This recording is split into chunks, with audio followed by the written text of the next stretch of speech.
Coming up on this Friday edition of Newsline at noon, the United Nations has convened a sanctions committee to discuss steps to punish North Korea for testing ballistic missiles in violation of UN resolutions. Korean policymakers are urgently drawing up measures to tackle child abuse amid national uproar over the recent beating to death of an 8-year-old girl by her stepmother.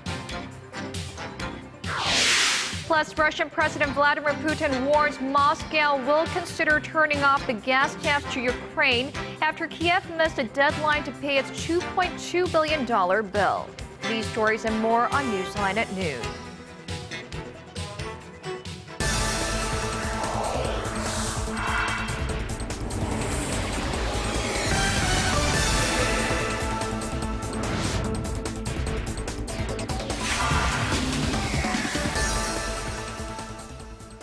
Thanks for joining us. You're watching Newsline at noon. I'm Oh Jin-ju in Seoul. Very good to have you with us. I'm Mark Broom. We begin with the international community's efforts to counter the ongoing threat posed by North Korea. A UN sanctions committee has been mulling over ways to punish Pyongyang for its recent ballistic missile launches that have destabilized the region.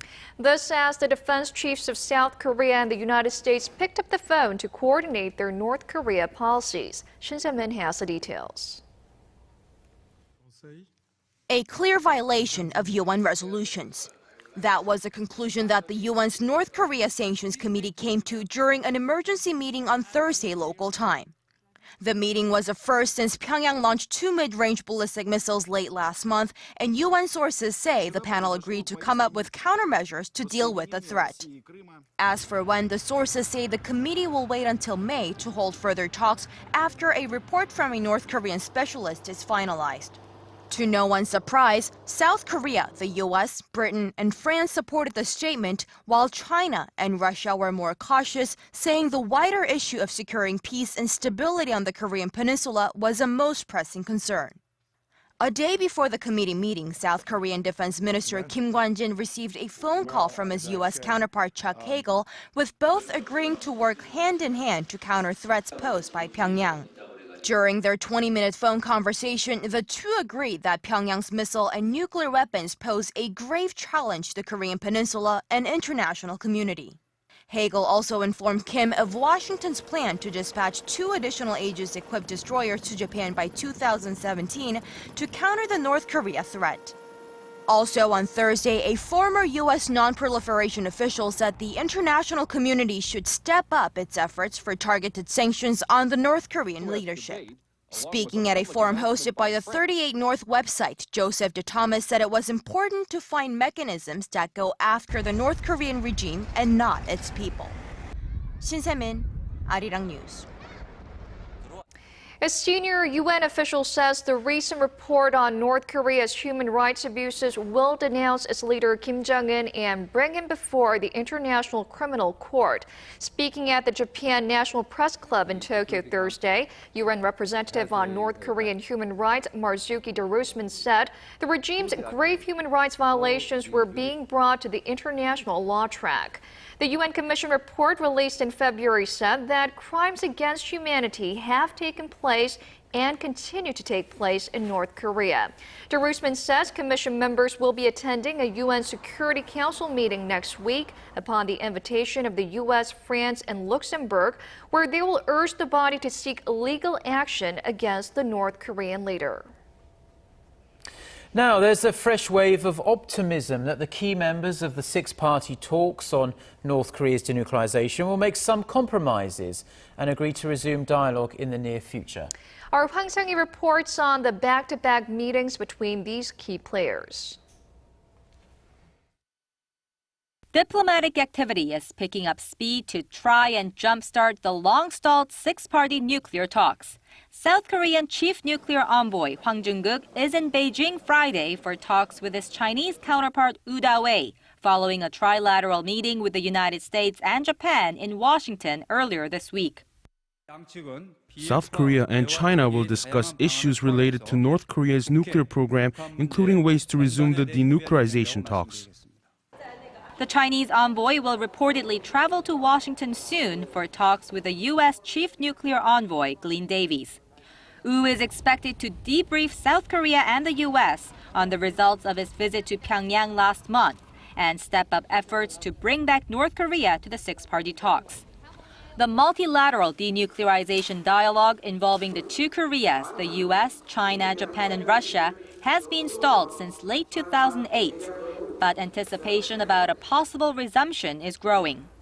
Following their three-way meeting, Seoul, Washington, and Tokyo said they will consider more flexibility in bringing Pyongyang back to the negotiating table.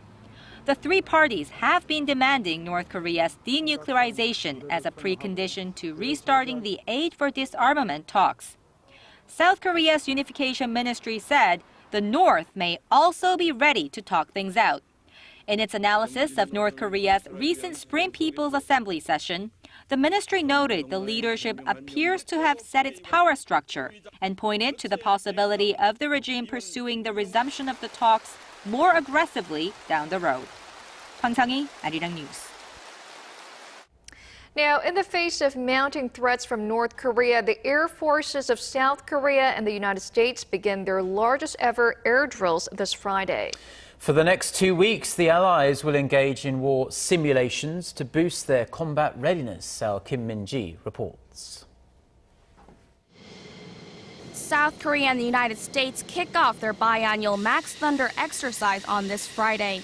The 2 weeks of air drills will be the largest ever, mobilizing 103 warplanes and some 1,400 pilots, with Korea's Air Force deploying some 50 warplanes, including F-15K and KF-16 fighters. During the maneuvers, the Allies will engage in war simulation exercises. They will focus on realistic training involving precision attacks on enemy forces, disabling air defense systems, and executing supply missions for troops infiltrating bases in hostile territory. And Air Force officials at the air drills will bolster their joint combat readiness at a time of heightened tensions on the Korean peninsula. 3 drones believed to be from North Korea have been discovered in the south in recent weeks. Pyongyang has also fired off a series of ballistic missiles and rockets and threatens to conduct a new form of nuclear test. Separately, South Korea and the U.S. are still holding annual Key Resolve and Fall Eagle exercises, which will run until April 18th. Kim Min-ji, Arirang News. South Korea is going to release the details of its investigations so far into recently discovered drones crashed in the south that are suspected of having come from North Korea. Later today, the Defense Ministry will give some information about the origin and activities of the 3 unmanned aerial vehicles that were found in Paju, north of Seoul, on the western Beijing Island, and in Samcheok, Gangwon-do province. On Thursday, Ministry spokesperson Kim Min-suk said the circumstances already point to Pyongyang and that an analysis of the reconnaissance vehicles is underway to try and find a smoking gun. Seoul had previously released bird's-eye view photos of South Korea's western islands and the capital region, including the presidential office, that had been taken by these drones. Experts from an American university say the United States should be more proactive in trying to resolve historical disputes between South Korea, China, and Japan. The Asia-Pacific Research Center of Stanford University has laid out 3 ways in which the U.S. can help ease tensions in the region. They include urging Japan to provide compensation to those who suffered from Japanese colonialism in the early 20th century, asking Japan to offer up a genuine apology for its past atrocities, and helping to create a joint framework for history education in the 3 Northeast Asian countries.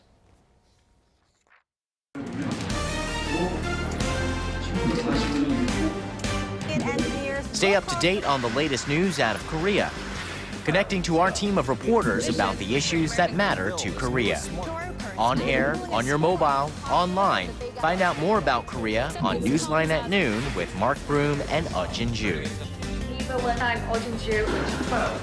Market researcher, strategy analytics, said Thursday that LG Electronics brought in about... Now, here in Korea, a woman who beat her 8-year-old stepdaughter to death was sentenced earlier on this Friday. Despite the brutal and heinous nature of the crime, she'll spend just 10 years behind bars. Right, the case sparked public outcry and has prompted politicians here in the nation to take extreme measures to tackle child abuse. Connie Lee has more. It was in this home in Gyeongsangbuk-do province where an 8-year-old girl was fatally beaten to death by her stepmother. Punched and kicked repeatedly, the girl died from a ruptured intestine last August. Her stepmother, identified only by her surname Im, and her husband went on trial this Friday morning. And despite prosecutors asking for a 20-year jail sentence for the stepmother, she was sentenced to 10 years by the judge on Friday. The father in this case was given a 3-year term for negligence, despite prosecutors asking for 7 years of jail time. Officials say the stepmother not only beat her youngest stepdaughter to death, but also forced her older stepdaughter to testify that she killed her younger sister. Public outrage surrounding the case grew even more when a letter written by the victim's 12-year-old sister claimed the stepmother had put her inside a laundry machine and let it run. Meanwhile, on the heels of Friday's trial, the Ministry of Health and Welfare released data that shows 97 children died from parental abuse from 2001 to 2012. The report, however, also notes that the number of deaths is probably higher, as many cases go unreported. In light of this case and other high-profile child abuse cases in Korea, the government is also taking action, with policymakers and ruling party lawmakers looking for ways to put an end to child abuse. Connie Lee, Arirang News. It's vitally important to trust the place in which you keep your hard-earned cash, but in Korea these days, trust in banks, credit card firms, and other financial institutions is in very short supply. It certainly is, and in what is just the latest in a wave of leaks now, the personal information of tens of thousands of customers has been stolen from 3 local credit card companies. Hwang Joon-kook has the details. Yet another huge credit card company in Korea has failed to protect its clients' personal information. Financial sources said Friday that the data of some 35,000 Shinhan card customers has been leaked. The information includes credit card numbers and passwords for the company's loyalty cards. Since many clients use the same passwords for their credit and loyalty cards, this data breach has the potential to lead to mass credit card fraud. This latest discovery came as the Financial Supervisory Service looked into a recent case in which a gang hacked into a private server and stole information on credit card transactions. Aside from Shinhan, the personal information of more than 60,000 customers from companies like Kookmin Card and Nongyup Card was compromised. That takes the total number of people that had their information used by the ring to around 100,000. Local financial authorities on the same day opened a meeting where they ordered credit card firms to adopt integrated circuit or IC cards by the end of the year. IC cards are considered to be more secure than traditional magnetic stripe cards. Hwang Joon-kook, Arirang News. From now on, new smartphone models released in Korea will need to come equipped with anti-theft features. Korea's Science Ministry is requiring smartphone makers to include so-called kill switches that enable owners to suspend all functions and restrict access if their device goes missing. Samsung Electronics' new Galaxy S5 model is equipped with this feature, and LG Electronics says all its new models to be released this year will have this software. Around 1.2 million smartphones were lost last year in Korea, and more than 3,000 units were smuggled out of the country in 2012, and that was 3 times higher than the previous year. A 15-year-long legal battle between smokers and Korea's biggest tobacco company, KT&G, came to an end on Thursday, but it's not the end of the war. The newest entrant is the National Health Insurance Service, which is expected to fire its first shot as early as next week. Gwon So-ah has this report. It's just the beginning. Although Korea's biggest tobacco company, KT&G, has won its legal battle against 7 cancer patients, another round of trials may just be around the corner. This time, however, the plaintiffs are not individuals, but a public organization, the National Health Insurance Service. It announced in December that it will sue KT&G as well as Philip Morris and British American Tobacco Korea to recover medical costs incurred due to tobacco-related illnesses. The organization said the Supreme Court's verdict Thursday has not changed its plans for the upcoming lawsuit and that they are confident about their case. The Health Insurance Service has analyzed the cause and effect relationship between smoking and cancer through a 19-year-long study and has compiled a massive database of related cases. The agency claims that cancer occurrence in smokers is much higher than in non-smokers and that this has resulted in much higher diagnosis rates and treatment costs. It's asking for around $54 million of damages. Legal experts say if the organization submits new evidence, they may have a better chance at winning. If the National Health Insurance Service focuses on issues like unfair profits, instead of just suing the cigarette company for breaking the law, the new approach to the issue could lead to a much fiercer battle. When asked about their stance on the Supreme Court's ruling on Thursday, the health insurance agency said they were not surprised by the result and that they were not affected. The National Health Insurance Service could file its complaint as early as Monday. Kwon So-ah, Arirang News. Now, growth may be the answer to most things in terms of the economy, but the World Bank says it's not enough when it comes to ending global poverty. The World Bank said in a report Thursday that while economic growth remains a good way to reduce poverty, it does have its limits.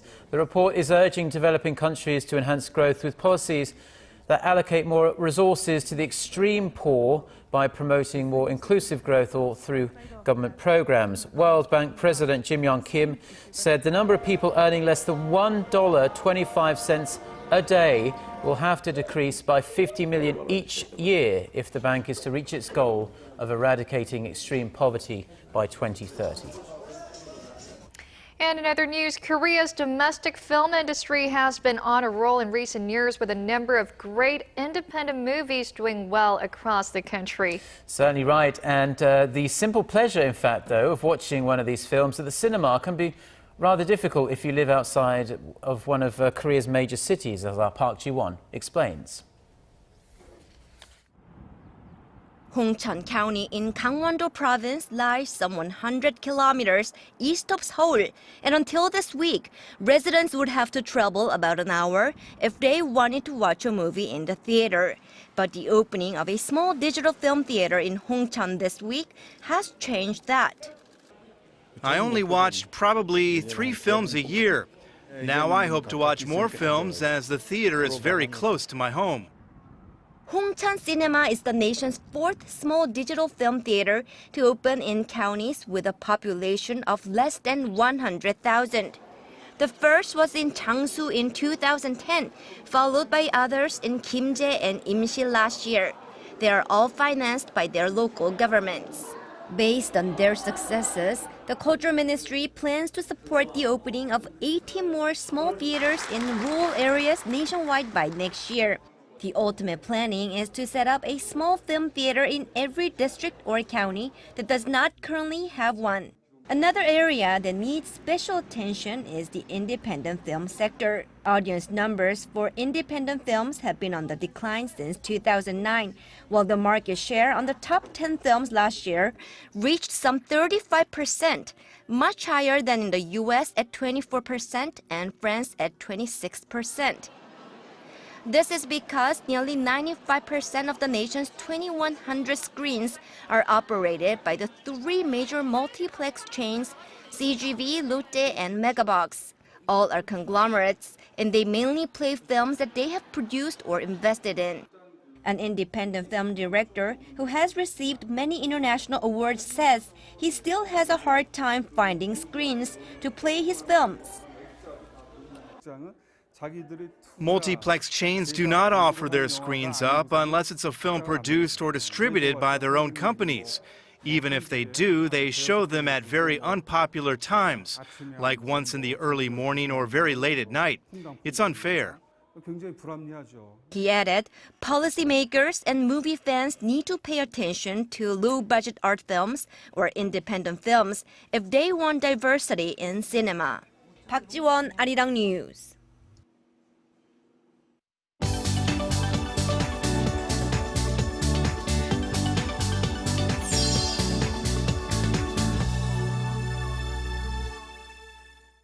Time now for a look through the international headlines we're following at this hour. For that, let's turn to our Eunice Kim, standing by at the news center.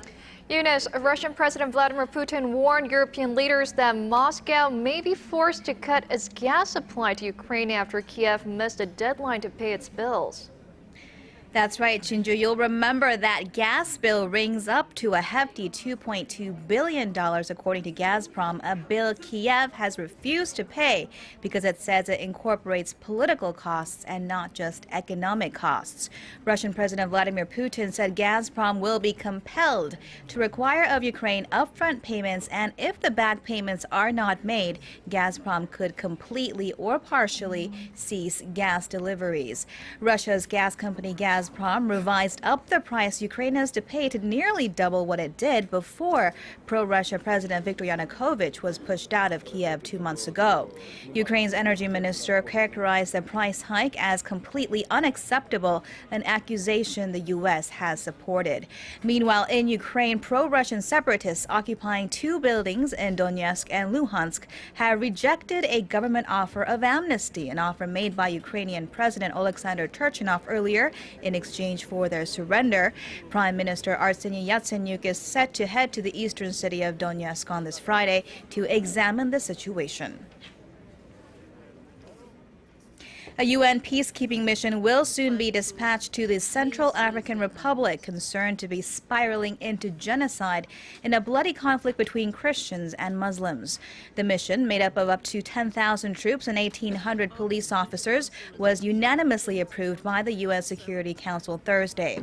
It also urged the Central African Republic to accelerate preparations to hold free, fair, transparent, and inclusive presidential and legislative elections no later than February 2015.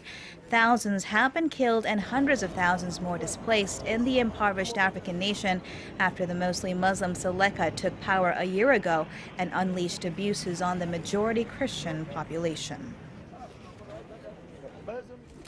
And a possible 5th ping was detected in the hunt for Malaysia Airlines Flight 370 Thursday. This according to Chief Australian Search Coordinator Angus Houston, who said the data would be confirmed after further analysis overnight. We are still waiting for that confirmation. Unlike the 4 other audio signals that were detected by the U.S. towed pinger locator aboard Australia's Ocean Shield, the latest find was picked up by the Arirang aircraft in the same vicinity. Ocean Shield is canvassing a zone some 1,600 kilometers away from Perth, Australia. And Greece returned to the bond market with a bang Thursday, raising 3 billion euros after attracting an excess of 20 billion euros in investor interest. Athens offered a yield of 4.95% on the 5-year bonds, a much lower rate than analysts had expected. Thursday's bond sale, the first in 4 years, would allow for the Greek government and companies to borrow more and cheaper from international markets in the future.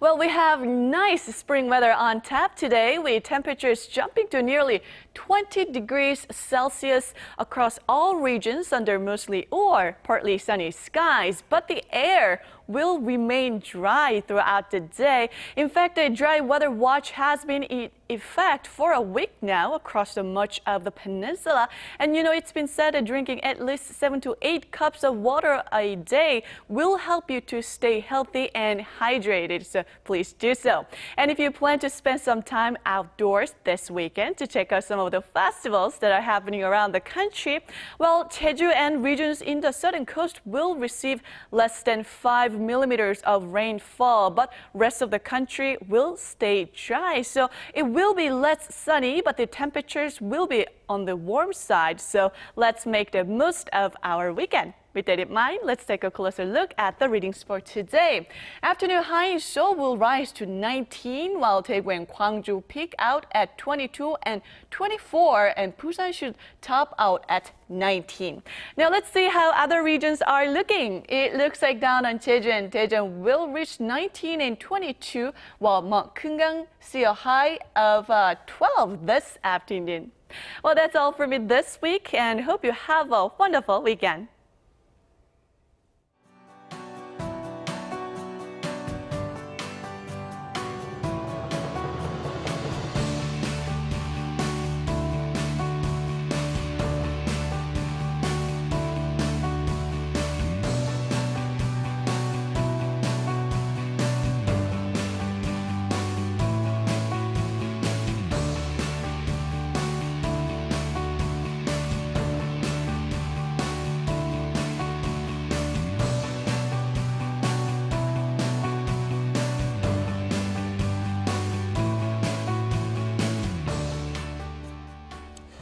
And those are the stories we're following at this hour. Mark and I will be back at the same time next Monday. Thanks for watching.